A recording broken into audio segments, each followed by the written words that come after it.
Hi everyone, welcome back to the Bucs UK podcast. We are now at episode 63 and the season is really coming along fast. The draft has been and gone. The Buccaneers have added players and it is finally the big real countdown to the beginning of the season. I'm your host for this one. My name is Alex. I'm joined by Kieron. Hello Kieron, how are you? Hi, good, thanks. We've got David. David, good to see you. Hi there. And joining us from Florida, we have fantastic. We have Marianna. Hi, Marianna. Hi.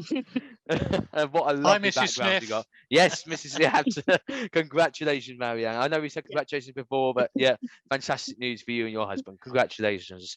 Thank you. So before we get right into this, just going to say all the usual stuff. Make sure you go and click that like button below. Hit subscribe if you aren't already, and make sure you turn on that bell for notifications every time we upload as well. And a big thank you, as always, to Bucs Report for helping us to promote our podcast. Their links are in the description below. Please make sure you do go and check them out.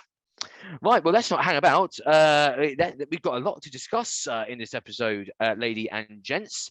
Since the last episode we did, there's been various changes, but one big change, which I don't know if it's fair to say that it came out of the blue. I'm not sure. Maybe some people were expecting it, but Bruce Arians is no longer head coach. He has gone to not an office role, but I think it's a consultancy role, if I remember correctly.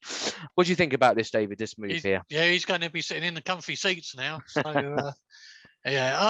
I mean, they were always looking at a succession plan, and there were lots of opportunities, I think, for both Leftwich and Bowles to possibly become head coaches elsewhere.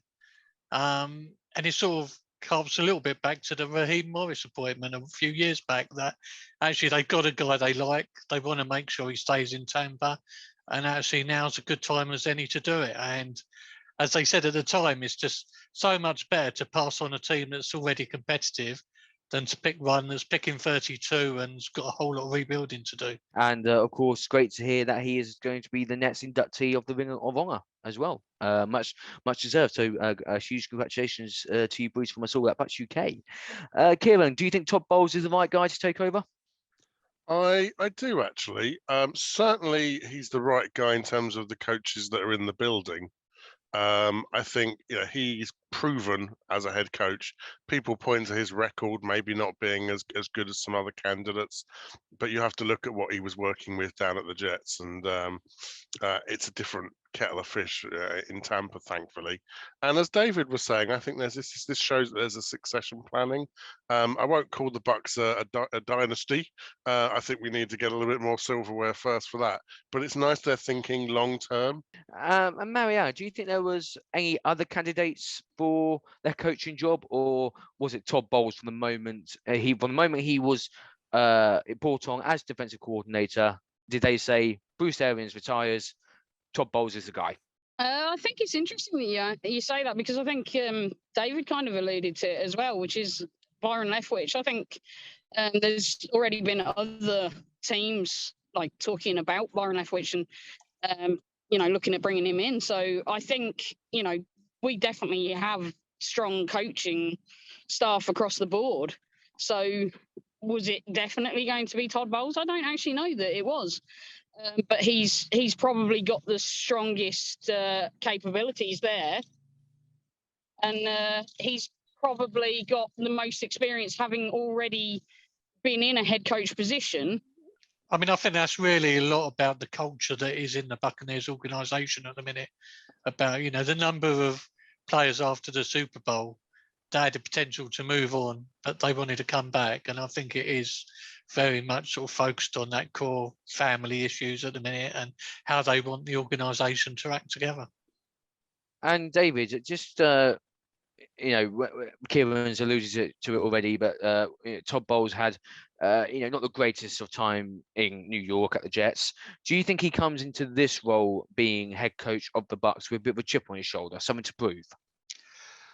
I wouldn't have said that about the Jets. I mean, there's been many head coach has failed at the Jets. Equally, in fairness, there has the Buccaneers. I think it's all part of succession plan.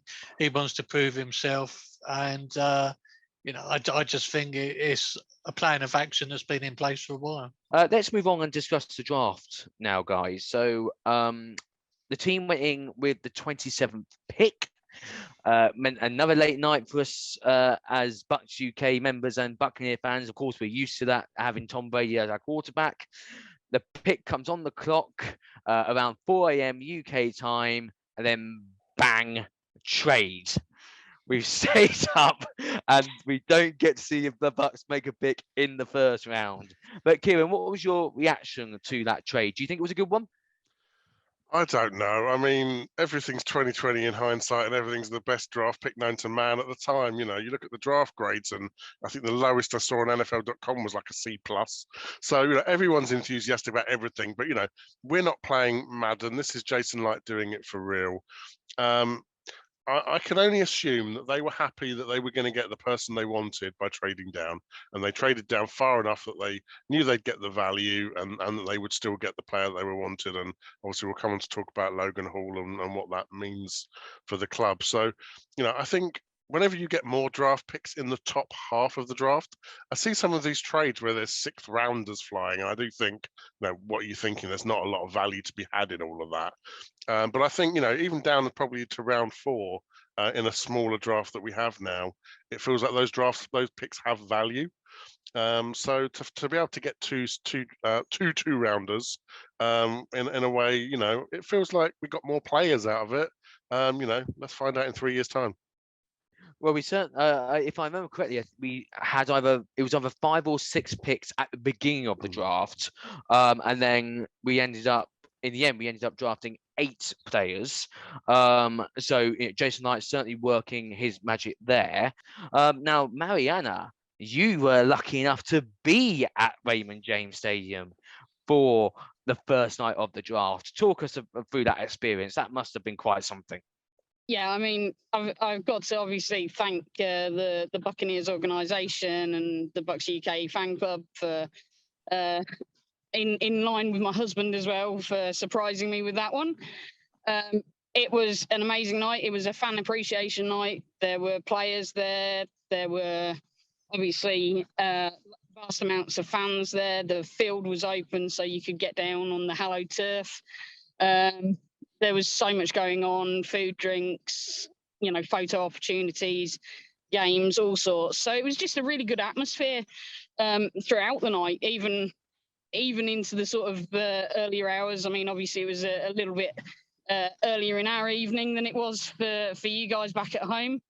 But even after the pick was traded, there were still people staying around, to see the last few picks roll in. So it was an amazing experience, lots to do and see, and just to get close to the club and enjoy that sort of the family atmosphere that club really does have for us all. So let's go and have a chat about some of the players in a little bit more detail. Let's of course focus on the first pick that the Buccaneers made, which was at the top of the second round. That is defensive lineman Logan Hall from Houston. David, so what are your initial thoughts about Logan Hall, about that pick? I mean, the biggest thing that it's another position where we needed to fill. I mean, he's coming in, whether Sue comes back, whether Steve McClendon does as well.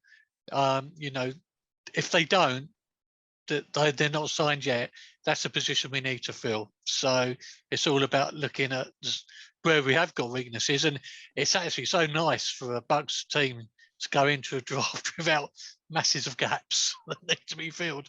So actually we could choose to be picky. I think he looks great on the film so far. I mean, he's really tall. He likes to sort of almost climb over people, very much in the like of Will Golston. And, Will's 10th year vet now. So he's been fantastic for us. and he's still a good player. He's not got many miles on the clock now. So, I think it's a really solid position to fill.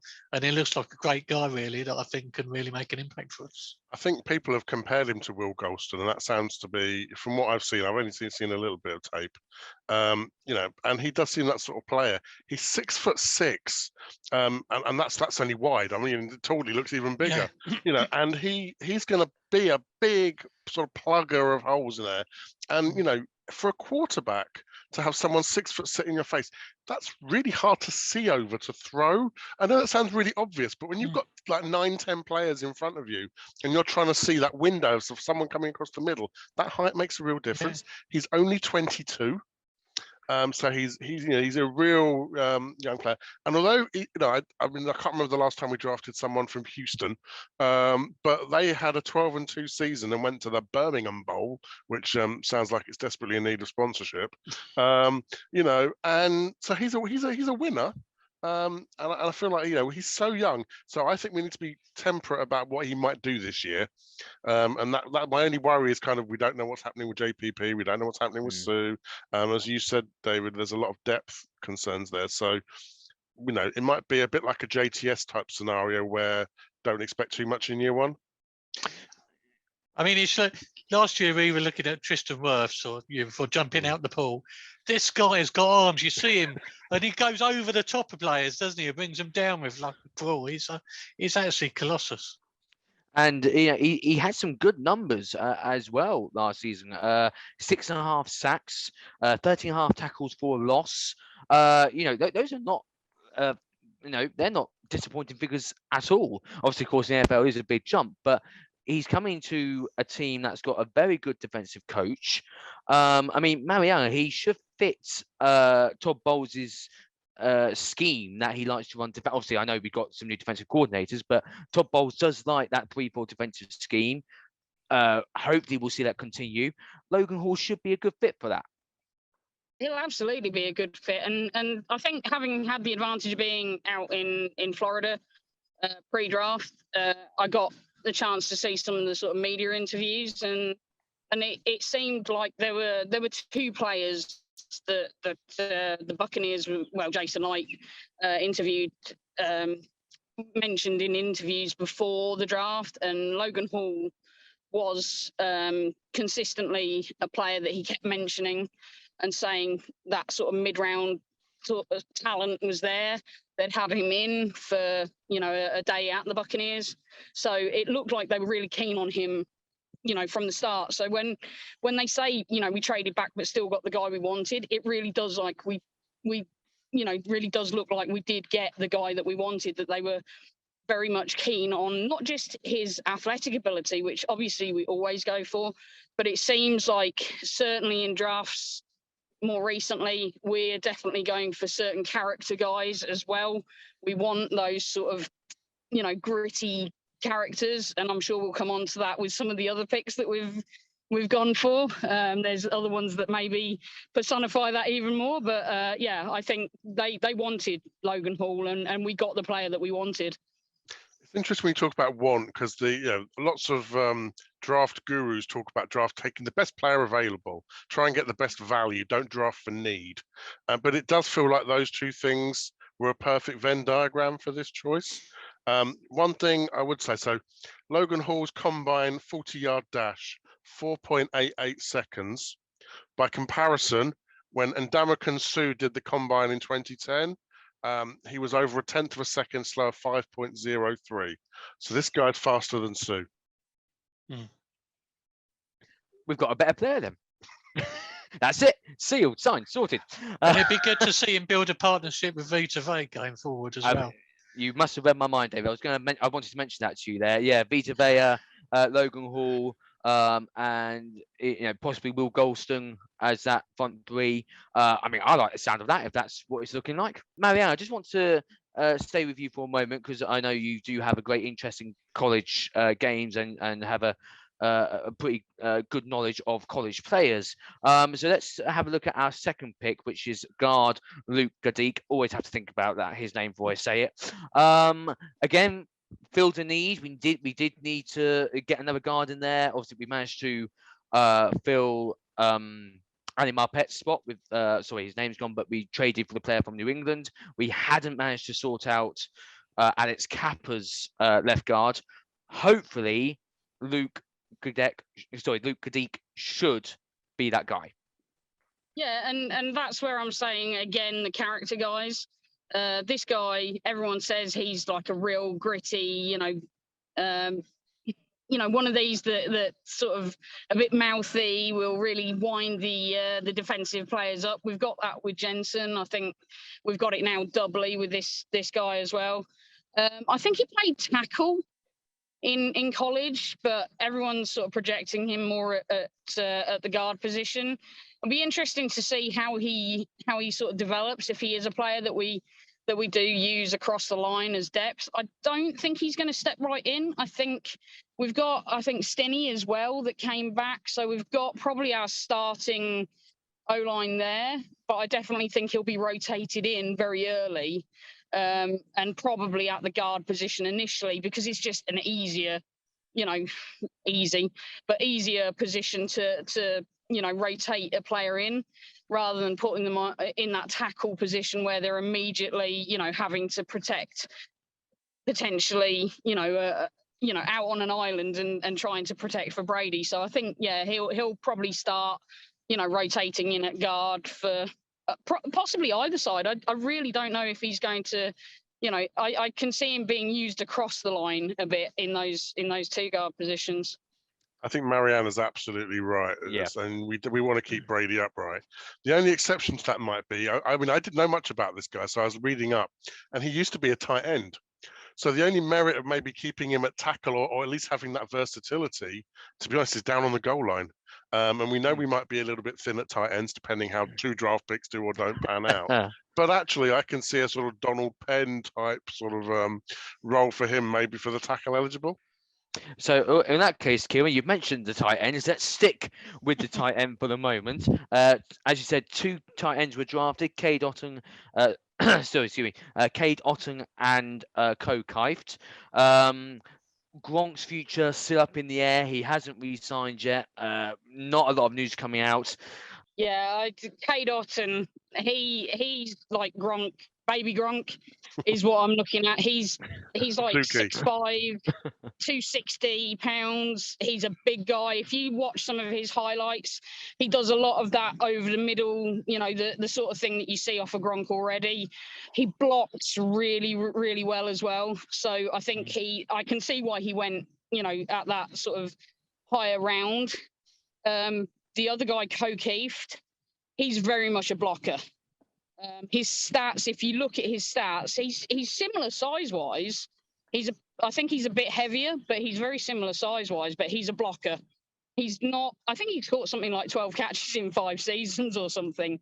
He's not necessarily got the receiving, certainly not the receiving highlights.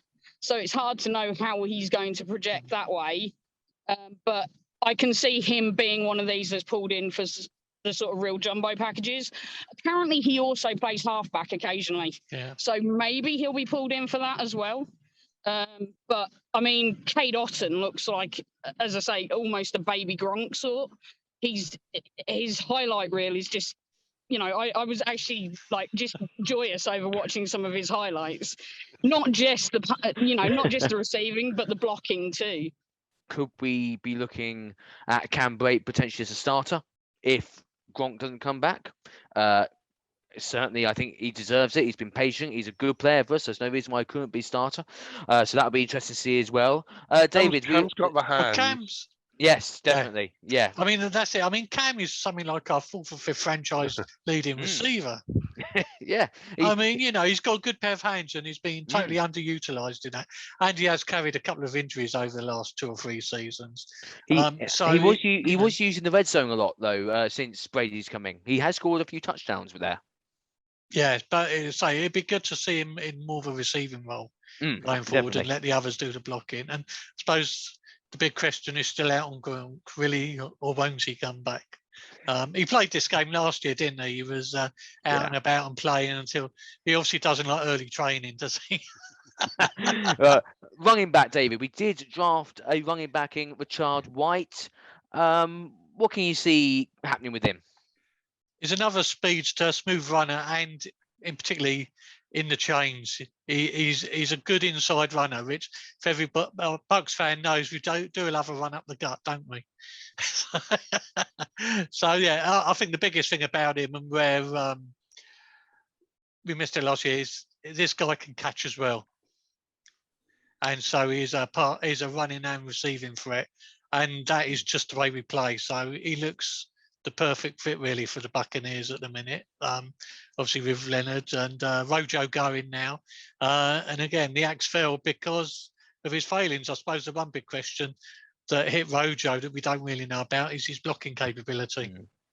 Yeah, so we've got 4 running backs at the moment, I believe. Leonard Fournette, I think we re-signed Bernard. I believe I saw that. I don't think I'm dreaming that. We've got Keyshawn Vaughn still, who I thought did exceptionally well last season. Certainly got his name in the hat. And then it'll be interesting to see how Rashad White comes in there as well. So I think a very exciting time for us at running back, certainly for this season, which should be really good there. Running back 2 is wide open. Yes, 100%. Yeah. And now, also, we need more gunners on special teams. yes. Adams we lost, didn't we, this year? He's moved on, who's been quite a reliable guy. So, there's opportunities to get out there on the field early in the season on special teams. And, hopefully there's no rush to bring him in straight away. Special teams, just getting myself ready here. Just looking at the notes. I'm just feeding you it all the way. Kieron, other pick, excuse me. Punter. Jake Kamada. Come on, Kieron. I'm going to mute my mic. Over to you. Well, anytime we do anything to improve special teams, I'm going to be pleased. But actually, I'm a little bit sad because I think what this means is it means the end for Brandy Pinion. And he's been a good player for the Cub for a long period of time, and it's not often that punters and kickers hang around as long as he's done. But I do think if you're drafting a punter in the 4th round, you are sending a signal. I was expecting a punter to be drafted. I probably wasn't going to say the 4th round, but it felt like one of those fantasy football drafts where whoever someone picks a QB and it was, I need a QB, and there's suddenly there's a rush on QBs. It felt like there was a rush on punters. The first one to go was Jordan Stout to the Ravens, I think. Because everyone thought it was going to be Matt Araiza, the punt god, and I thought that's who we were going to draft. I wouldn't have been surprised if we'd have taken the first punter, but I mean, who knows? You'd love to be on the fly of the wall and know actually did Jason Light have his eye on Jordan Stout, because he didn't want Matt Araiza because he could have taken him if he'd have wanted him. So, but yeah. Apparently, the knock on the punt god is that he doesn't get the hang time. So I had a look. Hang time was 3.96 seconds for Matt, whereas our guy Jake gets 4.10. However, Jordan, who went 3 picks earlier, is 4.36 hang time, which is quite frankly amazing. So that's the time that it takes a player to run the 50-yard sprint, which is exactly how far he's kicking it. So that's kind of a perfect sort of hang time. And Jordan Stout's net yards is a good sort of 5 yards more than Jake Kamada's. However, that's not just about the kick; that's about the coverage. So that's why I think what David said is really important about making sure that we've got gunners and we've got good players going through. So I'm really pleased we took a punter. I feel a bit for Bradley, and it's a business, unfortunately, but it is what it is. But I think again, it's one of those things where it's succession planning. It shows about rejuvenating a roster, and by all accounts, he's had some good kicks. I think college is always a really hard one to gauge kickers. I don't know enough about Jake to know whether he does kickoffs as well, but obviously that's going to be important, and we'll see what happens there. Yeah, he does do kickoffs, and I think one of the big things about Kamada against the others is he's actually delivered when it mattered in big games. And I think that's what they're looking for, is a player that can deliver in the crunch times. So they can all kick a ball, they can all get hang time, but actually he's done it more than most when it really mattered. Yeah, I think going on that, as you say, he's coming from Georgia, isn't he? Who got the national championship. So he's done it, as you say, in the biggest games. And I know that a lot of the sort of, obviously the college game is much bigger out here, and a lot of the fans online who are either, Georgia fans or from other college, fans of other college teams were actually raving about his ability to sort of really pin the college teams back during the season. So I think most people are pretty happy with that pick, even coming as early as it did. Bradley Pinion as a person, loved by Buccaneer fans, loved at the organisation. But as Kieron said, this is a business at the end of the day, and if you're not getting the job in the field done, then your job is going to be potentially at risk. Of course, that's not saying that it is over Bradley Pinion. He's going to fight for his job. Jake Camarada has got to beat Bradley Pinion out, so that could be a really fascinating watch during the off season and when training camps begins. Could be something to keep an eye on there. So Marianna, there are still 2 players we haven't discussed. As our sort of draft guru, I will come back to you if you don't mind. And that is of course cornerback Zion McCollum and outside linebacker Andre Anthony. Any thoughts on those guys? Zion McCollum, there were a lot of people that were upset when we took, again, punter at the top of the 4th, but then we traded back up to get Zion because a lot of people were screaming that Zion McCollum was still available when we took our punter, and we still went up and got Zion. I think as a sort of, as a raw talent, he's definitely not the finished product, but in terms of raw talent, he looks to develop well. So, I mean, as Kieron said, it's a bit of a guessing game once you're starting to get into those later rounds, but he really does look like given the right guidance, he could develop very well into the sort of cornerback that we need. And it just gives us that extra depth in the secondary, which I think we were all screaming for as well because of the injuries that we had last season. And, Yeah, the loss, right. and the loss to Jordan Whitehead as well. Needs to Exactly. get some replacement. Yeah, I mean, I'm surprised that we didn't actually pick more players at cornerback safety because that's actually been quite a theme for Jason Lai for the last 5 years. He's focused a lot of attention there, and given the injuries and the loss of Whitehead, and I thought we'd get 1 or 2 more there. But Especially with Todd Bowles sat in the room and in the big chair as well. And Jason Light seems to have had an eye for good, particularly in those mid rounds, 3rd, 4th round sort of picks at that level. People that maybe at first that we kind of thought maybe they're not going to be that great, but have actually developed well. So, after 2 or 3 seasons have turned into some of our best. So, I'm also surprised that we didn't kind of pick more, but I guess we've also got obviously undrafted free agents come in and trying out. So there's a couple of those in the secondary as well. So we'll see. But obviously that's kind of the way they've gone, and we've got to, as we all say, in like we trust.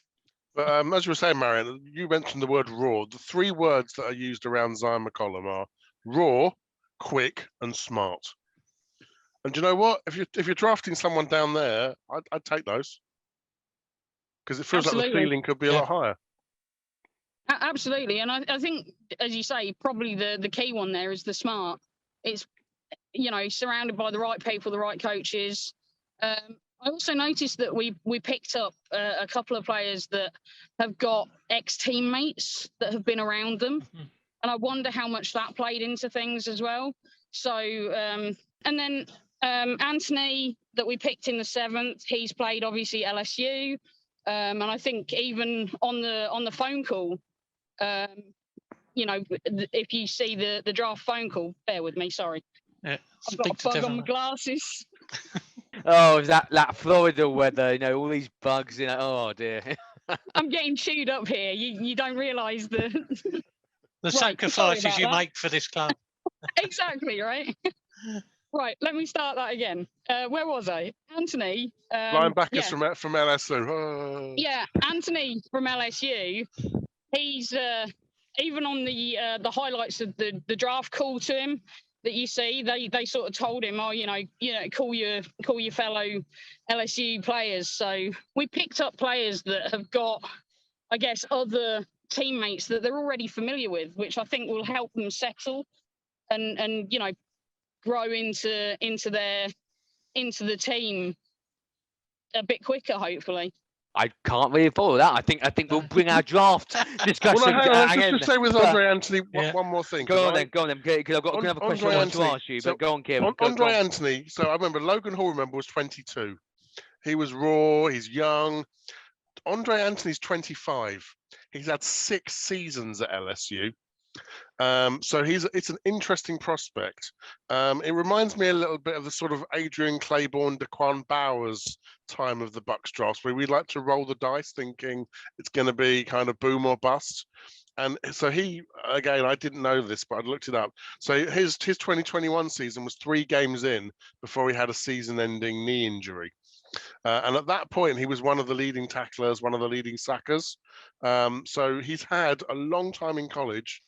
Pedestrian production, it's probably fair to say, but had a really strong 2021 until a knee injury. But the question is, at what point, how far can you say a 25-year-old running around the field playing against 21-year-olds should have that much more experience? It's kind of boys against men, isn't it? So I think it's a really interesting pick, and I honestly can't say whether I like it or not at this point. Time will tell, as they say, Kieron. Time will tell. So to round off our draft discussion, guys, I'm going to come out to each of you. I want a 1-letter with potentially a symbol after it if you want, but that's all I'm after for you. How would you rate or grade, the Buccaneers draft? David, come to you first. I think A-. I mean, we were right up there. It was a good, solid draft. We filled holes. The big thing was that we didn't have to fill any massive holes. So it was a solid draft. I think from the early trade, we got a few more picks. So I think we did a good job. And I actually think that's a general reflection of the actual people in the draft this year. I don't think it was a massively strong draft. Yeah. Kieron, what about you? I agree with David. I mean, I'm so not the college expert, but everyone and his dog was saying, this year's rubbish. It's not as good as last year. It was kind of a sort of sort of Generation X version of the draft, isn't it? And it looks like, on paper, it looks like we're going to get 3, possibly 4 starters out of this draft. And if that pans out, then that's top marks. So I think I'm going to go a solid B. Marianna, what about you? How would you draft the Buccaneers? Grade the Buccaneers draft even? Yeah, I'm very much with David. I'll go with the A-. So I'll go a little bit higher than the B. Whether we should have taken that first round pick is debatable, but we seem to, as you say, have had some really good trades. We've got more players than we expected, as you say, 8 from 5. So I think that's always good, just to bring in the extra depth. And can I just throw out an extra little bit of, they've been wheeling and dealing in the undrafted free agents. And I think it's Jareth Stearns, the wide receiver that they've brought in, who has had one of the top production years of any wide receiver, I think, in college football, which will be a very interesting one to see if he can make the cut as well. I really like the look of him, and I'm hoping that he can make it as well. So I think we'd also... Sorry? Can he return kicks? Well, that's what I'm hoping, right? he doesn't project fast, though, unfortunately. Yeah. But no, I mean, with the additional moves that we've made with the sort of undrafted free agents as well, I think solid A- we'll go with. I mean, like yourself, Kieron, I am not very clued up on the college players. I've got to be honest. But on the basis of I'm pleased with how Jason Light, as he always has done, managed the draft for us. He's always done a great job at that. We have looked at need, which I always think is more important than going for the best player. We got some, from what Marianna said and what the experts have said, these seem to be really, really good picks. I'm excited by what we've got. I would like to... I think I'm on my own here. I'd like to have seen another guard or offensive lineman coming personally. I also agree with you, maybe a cornerback or 2, a few more. But I'm also going to go with Marianna and David. I'm going to go with that A- because I'm happy with how the draft panned out and on what I've heard from other people. You'll get here. If you want draft analysis, don't come to me. Okay, we got Marianna. Marianna. I'm still coming out as the miserable one. Alex. You shattered the illusion. We're all experts on here. We've got through it. Nobody knows any different. Right, rephrase. Don't Is come to there me. any, Come to the other three if you want draft expertise, not me. Sorry, Any David. truth to the rumour that Phil's not on the podcast because we didn't pick anyone from Alabama? I am not going to make any comment. I am going to move on to the next area of the next part of the show. And for this, Kieron, I'm going to hand over to you as I believe you got some views from our members and some news regarding our draft competition. Absolutely. So let's start off with the views from our members. As ever, our members were on the forum talking to each other during the draft and watching it keenly.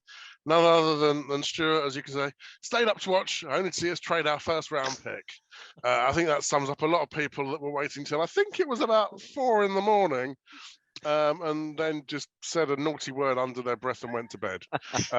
So, again, you Americans, you don't know you're born. Bucs fandom is staying up to 4 a.m. to watch the Bucs not take a player. I don't know what was worse, really, because I went to bed and set my alarm. So then I woke up from a nice sleep to see that we traded the pick. I'm not sure which is worse there. Well, from John's perspective, his glass was half full. What's not to like? Trading out of the back end of the first round is a strategy I can always get behind. An offensive lineman who was a tireless worker and a walk-on originally sounds good. Rashad White was talked about as one of the better backs in this draft by a few analysts. So the people that pretend they do know what they're talking about, or at least get paid to talk about it, seem to be high on them. So that's no bad thing. And then Graham Reed, the more I look at it, the more I like it. Interested to see if Rashad White can make the step up to the NFL as a third down back. His highlight reel looks incredible. And then finally, from Adam Murphy, McCullum was a great grab in round 5. Go watch some interviews of him. He's a terrific kid. I like the draft a lot more than last year's. There's guys who contribute right away. So it's always good to hear everyone's views. And again, get onto the forum on our website and be part of the chat. The other thing we were running on the forum was our draft competition. This is a cracking prize. Am I right? Is it McCardle signed jersey? Yeah. I mean, and even more, I'm in the finalists. So this is why we had to do this on the podcast, because normally I'd step aside and say, "I'll let the other members have the competition, but I want this jersey." So we were onto the wheel of names, and hopefully you'll see from that in the mix we have Stuart Blackmore, you and Rob, my good self, and David Easthope. So good luck everyone, as long as you're called Kieron Hyams. And we'll see who the winner is. And at least for if anything does happen that's good, I've got 3 other witnesses to say I didn't make it up. So for the 15th time tonight, I shall now start the wheel. And we'll see who the If he winner doesn't, it'd be like looking at him at the Oscars. Oh, Adam, what music have you picked? Oh my goodness.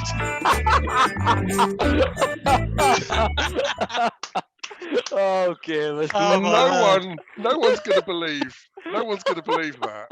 I can't remember the last time you actually won a competition. In True, actually, fairness, I mean, Yeah. I don't ever win the competitions. Oh dear. Well, congratulations, Kieran. Go suck it, because I want that jersey. Can we put that out? Absolutely. All's fair in love and war and Bucks UK. So. Oh dear. And, Well done, mate. Well done, Thank you, I Kieran. think, Well to Tim Lewis, who was the person that donated Yeah. that prize. So that's really, really super. In all seriousness, it's our members that donate the prizes to a lot of the competitions, and we are super grateful when people get tickets through the clubs or go to Tampa. They do come back with prizes, and they pay it forward to everyone else. So that's much appreciated. Well said, Kieran, absolutely. And to all of our members out there, please make sure you do go on the forum.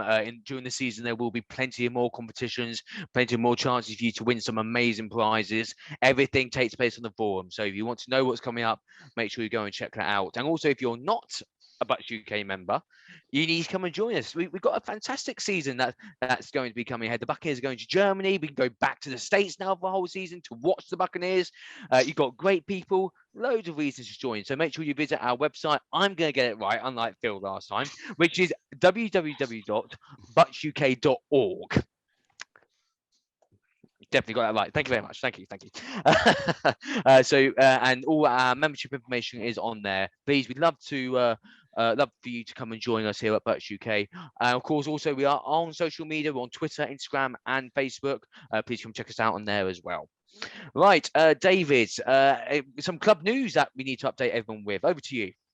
Yeah, so we always go for a summer social on our AGM. This year it's on the Saturday, the 18th of June, and we confirmed the location yesterday after lots of negotiation trials. So those of you that remember the Borradisio in Hemel Hempstead, we're not going there, but we're going a little way along the road to the Red Lion pub.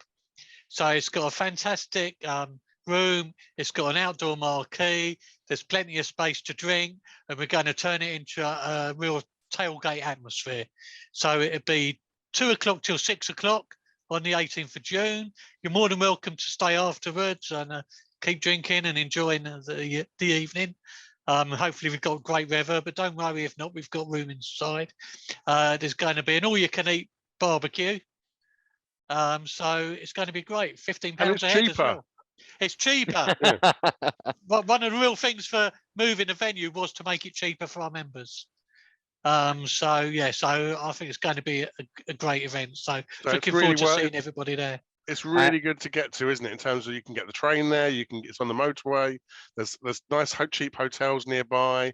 Last time we had our AGM, obviously it was a while ago with COVID and everything, but I think we had about 45 people there. So don't worry about coming by yourself if you don't know anyone else. You will be in good company. We'll have name badges so you know everyone who they are. It's going to be really welcoming. So come along. It's going to be amazing. And David's picked a fantastic venue.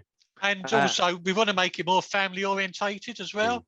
So bring the wife, bring the kids, go have a great fun day outside. Or husband. Or husband. Even if he's a Giants fan. Yeah, I was going to say. And Is David, that allowed? David, any update on when members can start purchasing tickets for the I'm going to be AGM? sending out the information at the weekend with how to buy tickets. It'll be normal as before through Eventbrite, so everybody be able to buy their tickets in advance. Brilliant, and we hope to see as many of our members there as possible. If you attended any of our tailgates, if you attended any of our watch parties, last season, you'll know just how fun they were. The Leeds one, I wasn't there, but my goodness, did that one look like it was one heck of a party. So we'd love to have a party. So please, if you are a member, come and join us. If you're not a member, get signed up, and then we'd love to see you at our AGM in June. Really looking forward to that one. So that brings us to the end of our show for this week. All that remains for me to do is say a huge thank you to Kieron, David, and Marianna, in particular Marianna, for joining us over in Florida. I hope you enjoy the rest of your holiday over there, Marianna, and then you get to come back to this lovely British weather, but we won't talk too much about that. And of course, a huge thank you to you guys for watching. We really do appreciate you tuning in. Don't forget, go and smash that like button. If you watched the whole episode, you must have enjoyed it, so you have no excuse not to go and hit that like button. And we'll see you again very soon for our next episode. Take care, and as always, go Bucs. Go Bucs!